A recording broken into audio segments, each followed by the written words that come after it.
And hit 3 కలెక్షన్లు అయితే చాలా బీభత్సంగా ముందుకెళ్తూ ఉంది. ఎందుకని చెప్పాను కదా, ఆల్రెడీ 100 కోట్ల గ్రాస్ కూడా టచ్ చేసింది. మనం దాని గురించి మాట్లాడుకున్నాం. ఇప్పుడు చూస్తే 100 కోట్ల నెట్ టార్గెట్గా పెట్టుకొని ముందుకైతే వెళ్తుంది. 70 కోట్ల నెట్ వచ్చిందండి. ఎప్పటికంటే చూసుకుంటే మీకు దాదాపు 8 రోజులు, గురువారం చూసుకుంటే 8 రోజులు అయితే కలెక్షన్లు చూసుకుంటే 70 కోట్ల దాకా నెట్ అయితే పెట్టింది. గ్రాస్గా చూసుకుంటే చాలా ఉంది. ఇంకా ఓవరాల్ చూసుకుంటే నాని రేంజ్ ఏ రేంజ్లో ఉంది మీరు అర్థం చేసుకోవచ్చు. ఎందుకంటే మొదటి 4 రోజులు వదిలేస్తే వీక్ డేస్, ఆ తర్వాత మీరు చూసుకుంటే మండే రోజు, మంగళవారం రోజున, బుధవారం రోజున చూసుకుంటే మీకు 3 కోట్ల నెట్ ఎక్కడ తగ్గకుండా అయితే వచ్చింది. సోమవారం రోజున 3.5 కోట్ల నెట్ పైన వచ్చింది. ఆ తర్వాత మంగళవారం రోజున 3.30 కోట్ల నెట్ దాకా రావడం చూసాం. ఆ తర్వాత 2.8 లక్షల దాకా అయితే నెట్ రావడం చూసాం.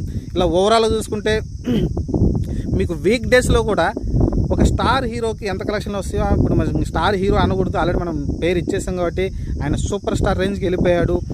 నాని అయితే నెక్స్ట్ రాబోయే సినిమాలు ఇంకా బీభత్సం చేయబోతున్నాడు. సినిమాలో చాలామంది ఈ ఫ్లాస్ ఉన్నాయి, ఆ ఫ్లాస్ ఉన్నారు, ఇన్ని అన్నారు. ఏ ఫ్లాస్ లేకుండా దేశంలో ఉన్న ప్రతి ఒక్కరు ఏదో చాలా చోట్ల రిలీజ్ అయిన సినిమా, ఒక ఎస్పెషల్లీ తెలుగు వాళ్ళు ఉన్న ప్రతి చోట అయితే ఈ సినిమా అయితే బీభత్సంగా ఆడేసింది. ఎందుకంటే ఒక సత్తా దాటింది. ఎందుకంటే ఎందుకంటే మీకు తమిళనాడులో కానీ అన్ని లాంగ్వేజ్ రిలీజ్ అయినప్పటికీ మీకు హిందీ కానీ, మీకు తమిళనాడు కానీ, కన్నడ కానీ ఎక్కువ కలెక్షన్ రాలేదు.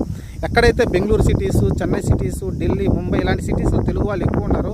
అక్కడ వాళ్ళైతే బీభత్సంగా సినిమా చూడడం చూసాం. ఇంకా తెలుగు రాష్ట్రాలు అయితే చెప్పనవసరం లేదు. అలానే అమెరికా ఓవర్సీస్ ఏదైతే ఉందో ఇంకా వేరే రకంగా బీభత్సం చేసేసింది అక్కడైతే. చూద్దాం. ప్రస్తుతానికైతే